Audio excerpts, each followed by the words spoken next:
ઉત્સવપ્રિય વડોદરા શહેરના રાજમહેલ રોડ ઉપર આવેલ દયાળ ભાવના ખાંચામાં શ્રીજી ઉત્સવ નિમિત્તે 56 ભોગ સહિત વિવિધ ધાર્મિક અને સાંસ્કૃતિક કાર્યક્રમોનું ભવ્ય આયોજન કરવામાં આવ્યું છે.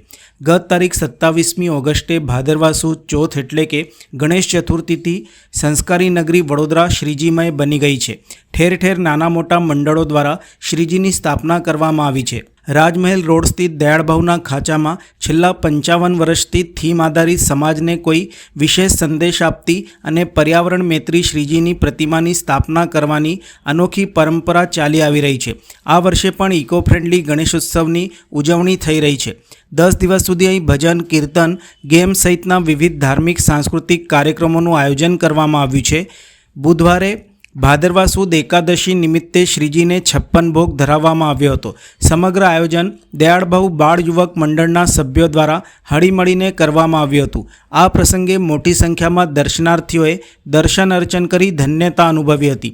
મંડળના આગેવાન પ્રશાંતભાઈએ સમગ્ર કાર્યક્રમ અંગે વિગતવાર માહિતી આપી હતી. આ વિસ્તાર છે રાજમહેલ રોડ, દયાળભાવનો ખાંચો, દયાળભાવ બાળ યુવક મંડળ. દયાળભાવના ખાંચામાં 55 વર્ષ ઉપરથી બેસે છે ગણપતિ. અત્યારે અમારું જનરેશન ચાલે છે, અમે બેસાડીએ છીએ ગણપતિ. આ વર્ષે મુરલી મનોહર, કૃષ્ણ ભગવાન અને રાધા સ્વરૂપમાં ગણપતિ બેસાડેલા છે.